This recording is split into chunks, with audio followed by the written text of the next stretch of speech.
Fight fans, fight fans, fight fans. This is Kurt DeVille with Counterpunch Boxing News, and I have some new news concerning Anthony Joshua versus Ruiz, or Andy Ruiz Jr. And this is the official fight study and prediction video, okay? We're going to give the strengths and weaknesses, match up these guys, tell the tape. You have Anthony Joshua, 29 years of age, 22 wins, no losses, no draws, 21 by knockout. 6'6" height, 82-inch reach, orthodox stance, of course. And versus Andy Ruiz, we have him also at 29 years of age. He's 32-1 with 21 knockouts, okay? 74-inch reach, and he's also orthodox as well. Now, one thing divides these two fighters is skill set, okay? Anthony Joshua has been in there with more experienced fighters, I feel. Although I think that Andy Ruiz has had many fights, because he has just as many fights as Anthony Joshua has wins. But I think when his loss to Joseph Parker, it's a controversial loss, mind you, he kind of went back to the drawing board, so they kind of lowered his opposition, and also the opportunities at that point ended. You know, Andy Ruiz, I've been watching him, and I wanted to wait to observe him more in his fights. He's a fighter that he needs to be up close to throw those combinations. He is fast. He is quick.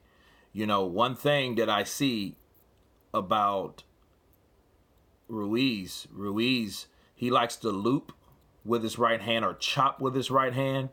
And he likes to throw hooks behind or around the guard of Joshua. So Joshua has to be careful on those.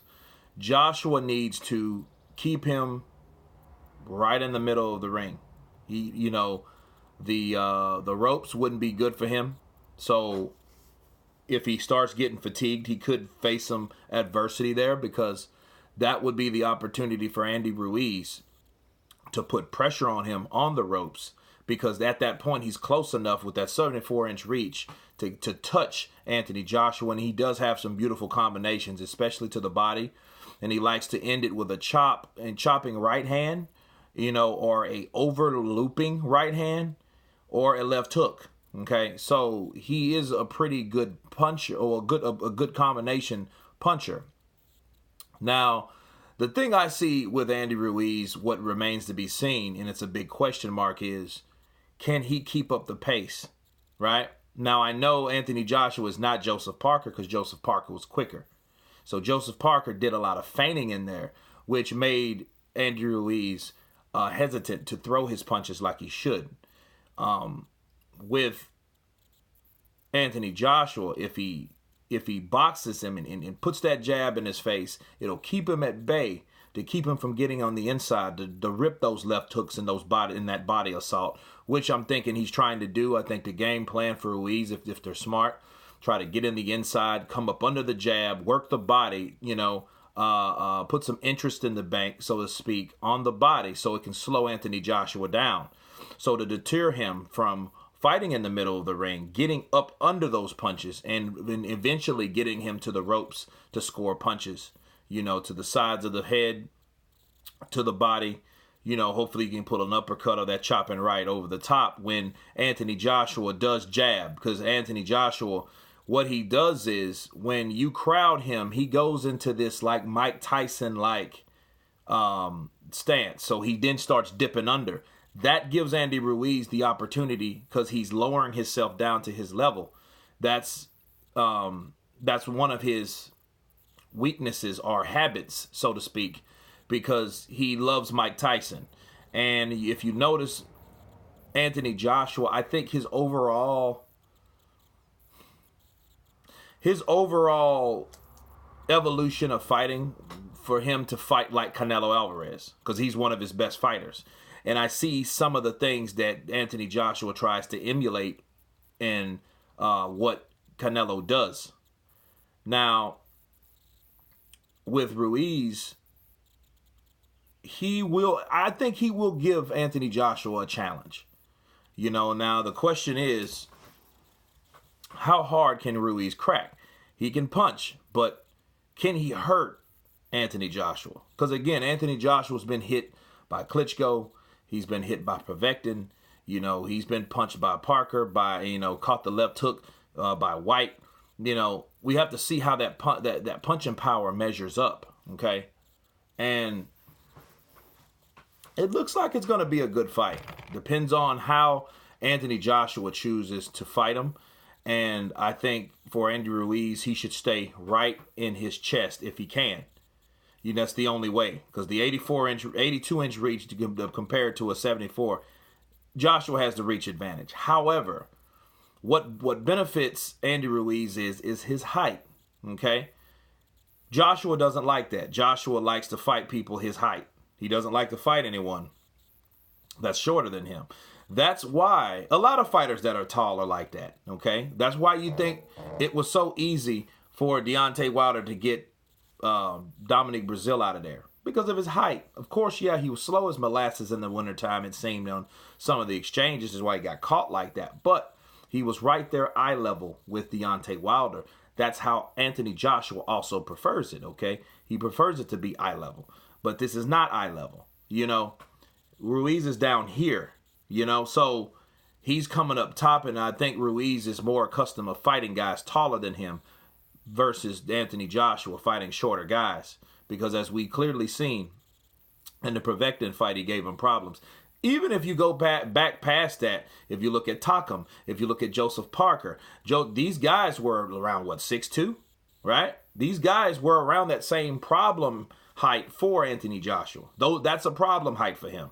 Someone like Tyson would give Anthony Joshua major problems simply because he has to measure his jab because he's accustomed to his jab coming out, and I hope that his training camp has worked on adjusting the jab to certain levels, okay? Like I see what Triple G's doing right now. That's a side note. I'll get to that video later, but I feel that that's a part of learning, adjusting to styles that aren't comfortable for you. It's not all about how easy or compatible a style is. It's about what can you do to adjust to that particular style. Andy Ruiz, if he stays low, like I said, if he can get under that jab, because muscle memory is a mother, people. Okay, when you're throwing a punch, and I have a tendency to throw a jab, I'm going to throw it straight at me. Now, where that jab is, I'm about 6'2", 6'3". So that jab is probably measuring here, which is probably about 5'11", 5'10", and I'm probably the opposite. If I'm fighting someone 6'3", or 6'4", 6'5", or 6'6", I'm punching here. Well, if my muscle memory, if I'm not practiced of punching up there, it's not going to be the same as punching here, okay? So that's a different level of strength, especially due to the fact that you haven't had much muscle memory or practice punching up here, okay? But I'm guarantee you Ruiz has. So he's accustomed to fighting someone, and he's looking up at their eye level, okay? And it's easier to get under someone's punches under their center line when you're up under the punch. So if he stays low, he can get up under that jab easily and jab, throw that right hand, uppercut, left hook. That could give Anthony Joshua problems, especially if he establishes rhythm in between those jabs, okay? Now, what Joshua has to do, if that starts happening, Joshua would then have to hit him with something and start his own assault, use his height, work that jab, but understand, set it up to pinpoint where Andy Ruiz will be, okay? Because if Andy Ruiz catches him with a 2 or 3, 4 piece combo, which he's really accustomed to, it's going to be a good fight, people. A lot of people think, oh man, the fat Mexican, Let's not look at his physique, people, please. Look at his punching power. Go look at some of these videos of this guy. He can punch, he can box, okay? He's technical. He knows how to counter, okay? And if Joshua, does this number here, he knows to come right here and here. He knows how to take his areas. Those spots are available. And in how he punches, his own muscle memory on the style he punches, he'll throw a right or he'll throw it overhand, that could catch Joshua and give him problems. So it is a very intriguing fight. However, if I'm Joshua, the one area that people are not really considering is his body. He's flabby, he's not concisive down there. Now, the ironic thing about it, a lot of times when fighters are like that or built like that, a lot of punches that seem to hurt them probably won't. But let's see. That might be a problem area for Andy Ruiz. So if I'm Joshua and I'm throwing a straight right, I'm going to throw it towards his midsection, right? Hit him in between where the solar plexus would be if he was in shape, right for the belly. Hit him right in the belly button, right above the belly button. Pinpoint that. Haven't worried about you going to the body. Use that reach. So that's one of those situations. I think Joshua takes it due to the experience. I don't think Andy Ruiz hits as hard as Klitschko, but that's okay. I don't think he has to hit as hard as Klitschko. I think he has to pick his shots and catch Anthony Joshua in between those punches, in between those attacks. But he's not. He's a counterpuncher, but he's not a good counterpuncher. Okay, he's a decent one. Let's put it that way. So can Andy take that jab? Will that jab discourage him? Will that jab place him or set him where he needs to be, or force him rather where it needs to be? And but if again, the keys of victory I just explained to you guys. I just think Anthony Joshua is the favorite for a reason, because of experience, because of punching power. I wouldn't necessarily say ring IQ, because I think that Andy Ruiz has just as good standard ring IQ or equal ring IQ than Anthony Joshua does. So the only thing that I can say about this fight, I believe Anthony Joshua is overlooking and underestimating Andy Ruiz. And I believe that because of everything else is going on. I think that he can't help but to. I think that's why it was a decision to bring in that psychologist, that bring in that specialist or whatnot, that mental specialist. Because he needed someone to give him that extra focus, because he's not focused. And that could be a problem, because Andy Ruiz has nothing to lose. So he can only do the best he can, but the pressure is on Anthony Joshua at the end of the day. Okay? So, I'm going to leave it with that. So the biggest threat could be underestimation from Anthony Joshua. So in that case, if he goes in there and figures, I got this guy, starts playing around, Andy Ruiz can pull an upset.